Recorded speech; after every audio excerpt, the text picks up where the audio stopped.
All right. Good afternoon, everyone. My name is Paul Smith, and today we'll be talking to you about our Capstone project, V2U. Here's a brief overview of what we'll be talking about today. First, I'll introduce you to the team behind V2U, and we will be going over the motivation behind why we chose our project, a timeline, and a big picture description of our design.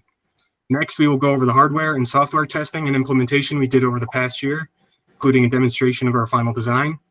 Finally, we will go over our cost and ethics issues we considered during the design of our project.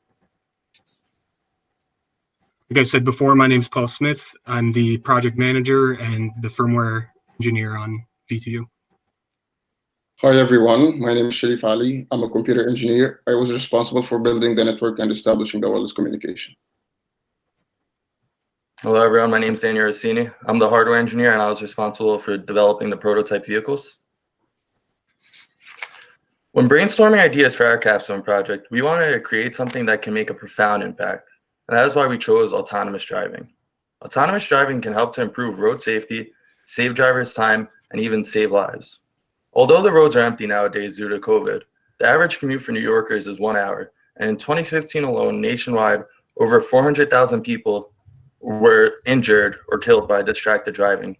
Current solutions to these issues include improving public transport, drive mode on cell phones, and collision avoidance tech. But we want to solve these issues with automation. We are proposing to construct a VANETS autonomous driving network. VANETS stands for Vehicular Ad Hoc Network and is a form of decentralized communication where nodes, in which our case these nodes are vehicles, are synchronously connecting and communicating. VANETS can be applied to vehicle, vehicle to infrastructure, or even vehicle to network communication. For our project, we are priding ourselves in constructing a completely decentralized system where vehicles are directly communicating with one another in order to navigate the road in front of them. Here's a timeline of our work. First, we began with brainstorming and researching our project. Then we built our prototype vehicles and tested the sensors and navigation abilities. Finally, we simulated, then implemented our V2V network. Our system consists of an array of sensors to get the surrounding information, and this information is processed using a specific algorithm to achieve the autonomous driving. Next. So we built 2 prototype cars that are equipped with a variety of sensors, and the Raspberry Pi as the brain of the cars. We were able to achieve autonomous driving and V2V communication successfully. All right, so some of the theory behind the work we did. For our ultrasonic sensors, our sensors measured distance by taking the time delay between when a sound signal was released and received, multiplying that by 340 meters per second, which is the speed of sound, and dividing by 2 to account for the sound signal reaching the target and bouncing back. For the infrared sensors, there are 2 working components, an LED emitter and a photodiode collector. The light emitted by the LED is either absorbed by a dark object or reflected by a lighter object. If no light is reflected, then the photodiode doesn't receive a signal, and the IR sensors return a logic 1. If a light is reflected, the photodiode receives a signal and returns a logic 0. We also created a digital low-pass filter to smooth the ultrasonic signal. The filter we designed was an infinite impulse response, single-pole filter that utilized a variable discrete time smoothing parameter to get a smoother, more reliable signal from the sensor.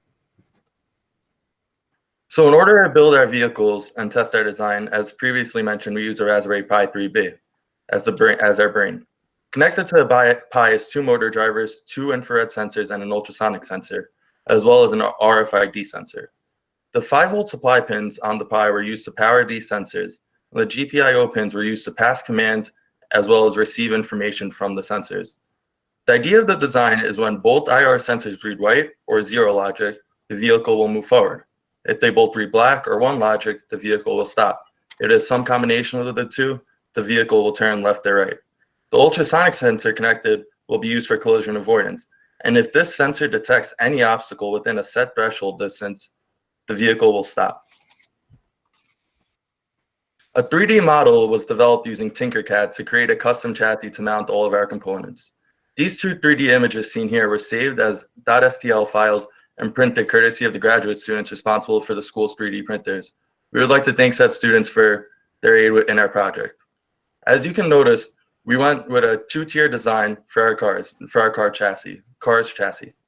This design was optimal because it maximized surface area while still maintaining a compact design. Next.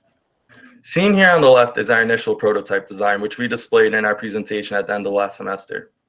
This design was effective, but flimsy and fragile, which is why we upgraded to a 3D model design, seen here on the right. This final prototype is much sturdier and has room to add additional features if need be.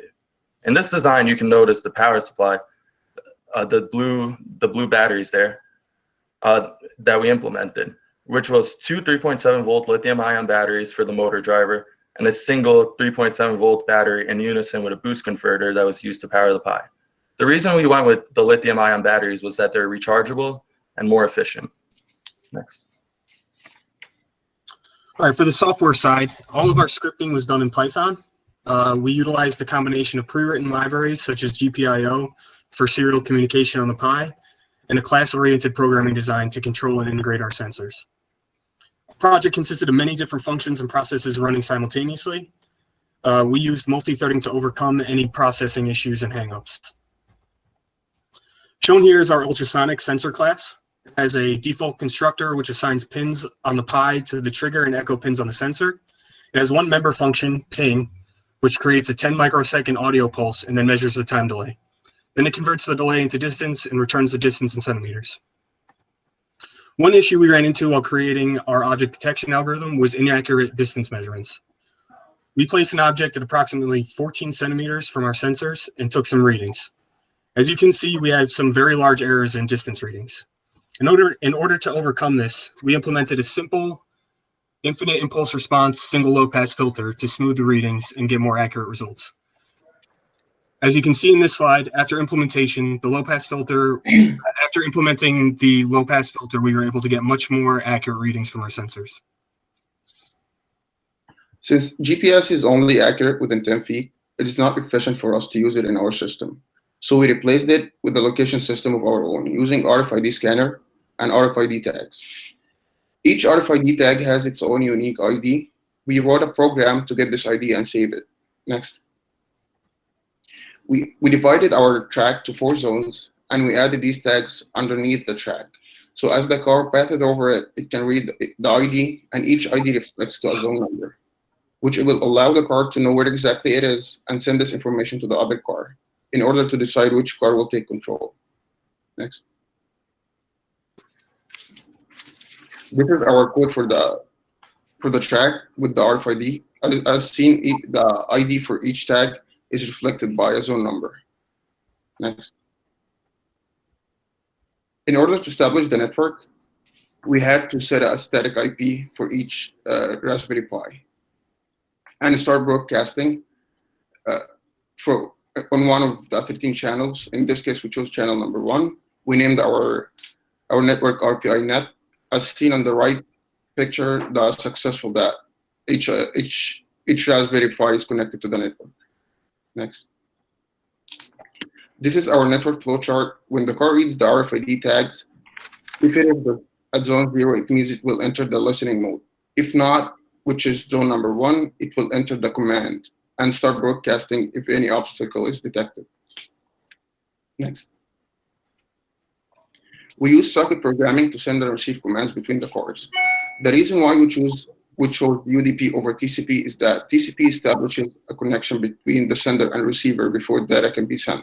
UDP does not do that. So each car can send commands with the nearby cars without establishing connections. These are, which is the listen and command function that the 2 pictures are the listen and the command function that the car will run at. The command function, if the car is in the front, the function will allow the car to send the command stop if it detected any object, and the command go if it did not. And listen function of the car at the back will receive commands, will allow the car to receive commands from the surrounding cars. Next. This is the main function of our car. Each car is detecting if there's any obstacle and checking if it's receiving any message from the surrounding cars. Next. So there was many individual components to be tested in the development of our prototype. The first test was that of the Robbie library, which contains functions such as left, right, or forward for vehicles with 2 motor drivers. Next. For the infrared sensors, several iterations were performed to fine-tune the sensor logic and performance. Next. The ultrasonic sensors were tested extensively because collision avoidance is a key design aspect for us. These sensors performed well individually, but when integrating them with the rest of the system, an unacceptable time delay was encountered. This delay was overcome with the integration of threading into our code, as we previously mentioned. Next. The RFID sensors were tested and performed aptly. Next. And the network was tested by first passing along simple commands between 2 Raspberry Pis and then more extensively to pass along complex navigation information.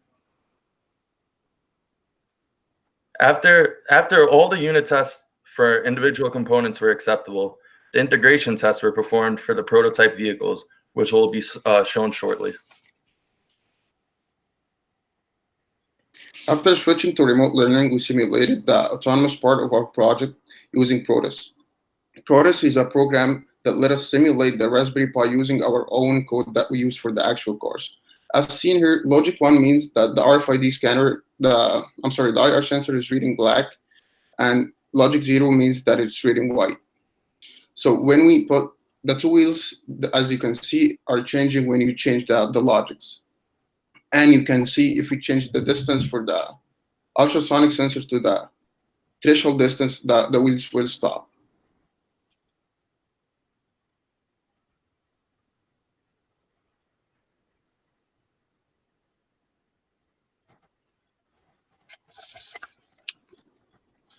All right, so now here's the demonstration of our final project. The first video you'll be seeing is just the vehicle navigating, following a line, and detecting the object. This doesn't involve the network. So as you can see, the car, there's an obstruction in a way, the car stops. Once the obstruction is moved, resumes navigating. The next portion of our video, you'll see one car navigating the track and sending the navigation information to the car on the right.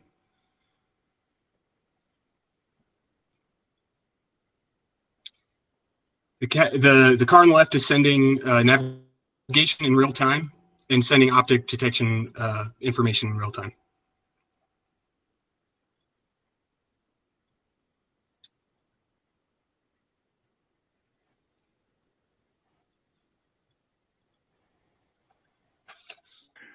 So here's a table of our costs. We ran into many unexpected costs, such as a keyboard and mouse for the Pi, glue and screws to mount their components, and HDMI cables, just to name a few. Those additional costs were the main expense that we had and added up to about $105. With all these costs, the total bill for 2 vehicles was $245. If time and budget constraints permitted, we would have liked to build a 3rd vehicle, but we settled with 2, meaning our total project cost $245, which was under the $250 we were allocated. Upon the completion of this project, we have successfully built a working simulation of 2 operational vehicles communicating via VANETS network. Many software and hardware challenges were overcome in this project, which led to a better understanding of Python techniques, 3D modeling, sensor technology, and networking. As far as our future work, there are many avenues we could go down. We could first start by adding more cars to our network, increasing the complexity of our network. We could also transition to computer vision and machine learning for our object detection and navigation systems. And finally, we could work on a receive signal strength authentication system to protect our network from malicious actors. There were many standards we followed while doing our project. For vehicle safety, we use the ISO 39001 standard, which specifies requirements for road traffic safety management systems to reduce death and serious injury. The guidance put forth in this standard is what ultimately led to our design and implementation of our filter for the ultrasonic sensor. Without the stable readings from the filtered signal, the unstable distance readings could have caused over or under compensation from our object detection algorithm, which could have led to serious injury or death. For our technical standards, we followed the IEEE 802.11, which covers the use of Wi-Fi, Wi-Fi, and we also followed the RFC 768 standard, which guided us on the use of UDP design and implementation. While working on our project, we abided by all NSPE ethics codes, IEEE ethics codes, and all traffic and safety laws. As our project takes control out of the driver's hands, we must take utmost care to protect our users as well as other people using the roadway, such as bikers and pedestrians, from injury, which also goes hand in hand with ISO 39001. That's our presentation. Are there any questions?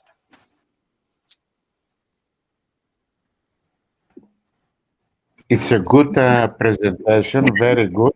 Just one question. One of the mail, you're using two sensors. You may use an additional. I'm sorry, Professor. Somebody has to turn off. Yeah. Okay.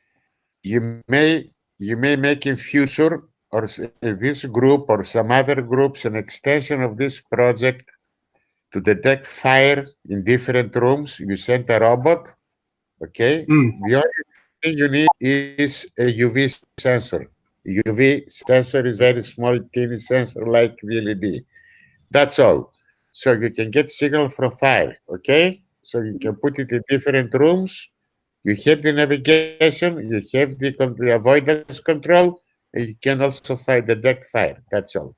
So for a future project. Otherwise, it's an excellent project. Thank you. Thank you very much, Professor. Thank you, Dr. Yakos. That's definitely, we definitely considered adding additional sensors, but that's one route that we didn't consider, and that's very interesting that you mentioned that. Hey guys, I have a question. We have time for it? Yes, absolutely. Yes, of course.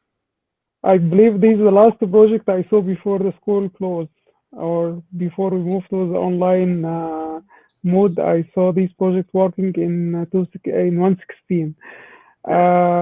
So guys, I have a question for you. So are you thinking, first of all, it's a great project, the same as others, and I apologize for everyone here because I didn't look at all the projects. I was going back and forth, so I'm sorry for that. But this one, I saw it actually in person. So you guys, are you thinking about it as something, as features to be added to the existing cars, or you are designing it as you are designing a car from scratch? What you are thinking about this project to be implemented, or something new? Are you talking about future work on it? In general, when you are putting this together, so are you thinking about some features to be added for the cars now or the existing cars? Because I saw there is a startup company, they tried to do something like that, and they are very successful actually with the commercial cars. So they adding features to these commercial cars to be autonomous cars for the existing one. I can take this one. Upgrade, I mean. Okay. Yeah. So the autonomous driving technology, such as like the navigation and such forth, that's a lot of that's already existing. Like if you buy a Tesla, all that technology is already in the car. So what we were really interested in this project, and something that can be applied to future products that are being developed in the market, is the networking and having cars communicating directly with one another and navigating the road that way, in addition to the existing sensors that are in the market today.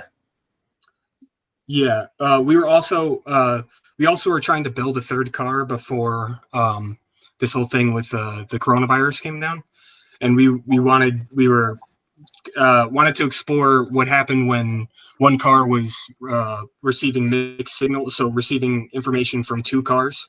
And we were exploring an idea of making like a priority-based queue system for instructions. So, and I think that's applicable. I mean, you can scale that up all the way to like cities or whatever. So yeah, we definitely considering that stuff. It's a great project, guys, and congratulations for it. I saw it working since February, so I'm biased a little bit to this project. And thank you for your help, Professor Hussein. Thank you, Professor. We appreciate it. Thank you. Thanks. Thank you guys for your presentation. And I think that we wrap up the day for today. Dr. Wang, any closing remarks? we will thank all the faculty members and also the board advisor who attend our presentations. Yeah, thank you for your time. And so I send the assessment sheet to you by email, so please return it back to me by email. And also that for the faculty members who cannot attend, we will upload the videos on YouTube, so you can also give your assessment based on the videos. Yeah. Okay. So Dr. Gackles, do you have any final words to the seniors? Yes, I would like to congratulate all the seniors for the outstanding quality of their work. The diversified projects were amazing. High degree of integration was evolved among different principles in engineering, principles in physics. Based on the resources that we had because of this pandemic, we performed with excellence thanks to the proactiveness of the instructors, of the Capstone instructors that were proactive enough to get steps to start early the projects. And I see we did a lot of experiments. So the simulations were added just in few projects.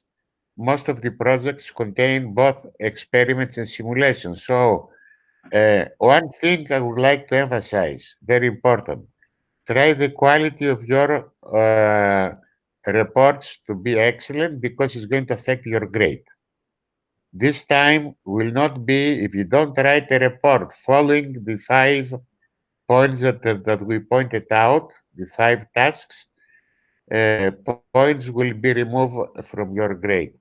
This not because of nothing else, but because you must learn to make high quality reports. Now that you finish the presentations, spend some time over the weekend and next week to give to Dr. Wang, to Dr. Elmanai, to Dr. Sultan, your final reports. I'm going to have a look also. Okay, so I would like to see outstanding reports which reflect your outstanding quality. Otherwise, you did an excellent job. So thank you to you, to all the students, and thanks to the advisors. Okay, that's all. Thank you. Thank you, Dr. Gackles. Thank you, Professor Yakos. Thank you.